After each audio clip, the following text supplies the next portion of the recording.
Hello everyone, welcome again.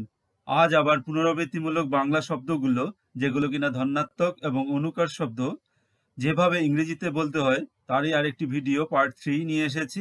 আবার নতুন কিছু শিখতে পারবে এই ভিডিও থেকে। শুরু করছি এই শব্দগুলো দিয়ে। কুড়মুড়ে বা কুরকুরে বা মুড়মুড়ে বা মুচমুচে, এই শব্দগুলো অলমোস্ট কাছাকাছি মিন করে। তো এদের ইংরেজি হবে ক্রিস্পি, ক্রাঞ্চি বা ফ্র্যাজাইল। হালকা খাবার যখন ইজিলি মুখের ভেতর ভেঙে গুঁড়ো গুঁড়ো হয়ে যায়, তখন আমরা বলতে পারি কুড়মুড়ে বা কুরকুরে। এর ইংরেজি হবে ক্রিস্পি। আবার কিছু খাবার আছে এর থেকে একটু শক্ত, এগুলো হচ্ছে মুড়মুড়ে বা মুচমুচে বলা হয়। এদের ইংরেজি হচ্ছে ক্রাঞ্চি। আবার কিছু খাবার আছে একদম ভেঙে গুঁড়ো গুঁড়ো হয়ে যায়, যেমন পাঁপড় টাইপের খাবার। পাঁপড়কে ইংরেজিতে বলা হয় thin cake made of pulse. তো এর জন্য ব্যবহার করব ফ্র্যাজাইল। এবারে এই বাক্যটি দেখো, সে মুড়ির সাথে কুড়মুড়ে চানাচুর খাচ্ছে। এবার মুড়িও কুড়মুড়ে, চানাচুরও কুড়মুড়ে, তাহলে খাবারটি ভালোই জমবে। এবার মুড়ির ইংরেজি হচ্ছে পাফড রাইস। আর চানাচুরের ইংরেজি কি? চানাচুরের ইংরেজি হচ্ছে স্পাইসি স্যাভরি স্ন্যাক্স। আবার এভাবেও বলা হয় স্পাইসি স্ন্যাক মিক্স। এবার তাহলে এর ইংরেজি কি হবে? He is eating puffed rice with crispy spicy snack mix. এবারে দেখো এই বাক্যটি, তারা মুচমুচে ফুলকো লুচি খাচ্ছে। এবার লুচি কুড়মুড়ে হতে পারে, আবার মুচমুচে হতে পারে। তো এখানে মুচমুচে রয়েছে, আমরা ব্যবহার করব ক্রাঞ্চি এই ওয়ার্ডটিকে। এবার লুচির ইংরেজি কি? লুচির ইংরেজি হচ্ছে স্মল কেক অফ ফ্লাওয়ার। এবার ফুলকো লুচি, এর ইংরেজি কি? ফুলকো লুচির ইংরেজি হচ্ছে small cake of flour well blown on both sides. তাহলে এর ইংরেজি কি হবে? They are eating crunchy small cake of flour well blown on both sides. 2 নম্বরে যে শব্দটি রয়েছে সেটি হচ্ছে ঝুরঝুরে, যার ইংরেজি হচ্ছে ক্রাম্বলি বা ফ্রাইয়েবল। এবারে এই বাক্যটি দেখো, ঝুরঝুরে পোড়ো ঘরে থুরথুরে বুড়ি। এটি সুকুমার রায়ের একটি কবিতা থেকে নেওয়া। এবার এর ইংরেজি কি হবে? এবার পোড়ো ঘর, এর ইংরেজি হচ্ছে আনঅকুপাইড হাউস।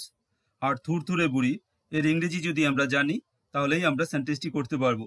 এবার থুরথুরে বুড়ি, এর ইংরেজি হচ্ছে ওল্ড অ্যান্ড ইনফার্ম উমেন।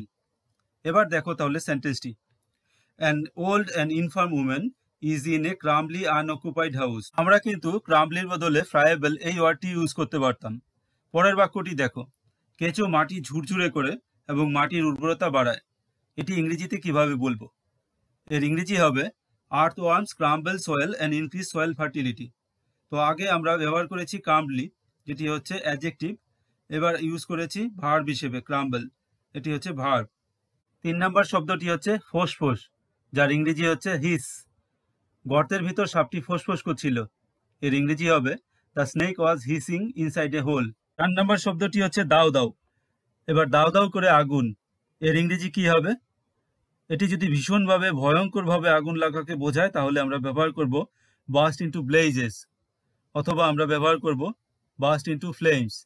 এবার একটি বাক্য দেখো, হঠাৎ দাউ দাউ করে আগুন জ্বলে ওঠে। তাহলে এর ইংরেজি হবে suddenly the fire burst into blazes. 5 নম্বর শব্দটি হচ্ছে মরমর বা চুরমার, যার ইংরেজি হয় ক্র্যাশ। ঝড়ে একটি গাছ মরমর করে ভেঙে গেল। এর ইংরেজি কি হবে? এর ইংরেজি হবে due to storm a tree broke down with a crash. আরেকটি বাক্য দেখো, দোকানে গাড়ির ধাক্কায় কয়েকজন আহত হয়েছিল।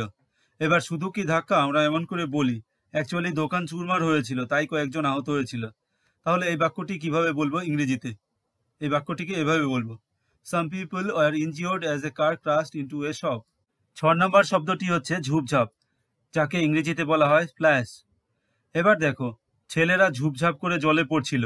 তাহলে এর ইংরেজি হবে the boys splashed into the water. আবার এটিকে এমন করেও বলতে পারো, the boys jumped into the water with a splash. 7 নম্বরের শব্দটি হচ্ছে মচমচ বা ক্যাচ ক্যাচ, যার ইংরেজি হয় ক্রিক। সে জুতো পরে মচমচ করে হেঁটে যাচ্ছে। এটি ইংরেজিতে হবে he shoes are creaking while he is walking. আরেকটি বাক্য দেখো, পাখাটি পুরনো হয় ঘোরার সময় ক্যাচ ক্যাচ করতে থাকে। দেখবে সিলিং ফ্যানে এমন হয় পুরনো পাখার ক্ষেত্রে। তো এর ইংরেজি হবে as the fan gets older it starts to creak while rotating. 8 নম্বরে রয়েছে গুরুম গুরুম, যার ইংরেজি হবে বুম। সৈনিকদের বন্দুকগুলো গুরুম গুরুম করে উঠল। এটি ইংরেজিতে বলবো soldiers guns went off with a boom. আরও সহজ ভাষায় যদি বলি তাহলে বলবো সোলজার্স গানস বুমড। 9 নম্বরে যে শব্দটি রয়েছে সেটি হচ্ছে ধুকধুক বা ধরফর, যার ইংরেজি হয় পিট এ প্যাট বা পাউন্ড বা পালপিটেট। এবার একটি বাক্য দেখো, প্রফেসরকে দেখে তার হৃদয় বা বুক ধুক ধুক করেছিল। এটি ইংরেজিতে হবে having seen the professor his heart went pit a pat.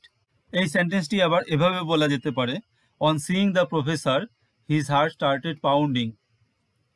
এই বাক্যটি দেখো, উচ্চ রক্তচাপ থাকলে বুক ধড়ফড় করতে পারে।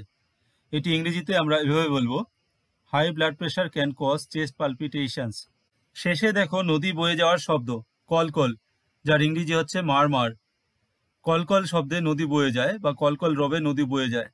এটি ইংরেজিতে হবে the river flows with a murmur. পরবর্তীতে এমন আরও ভিডিও পেতে এই চ্যানেলটিকে ফলো করো। Thanks for watching, have a good day.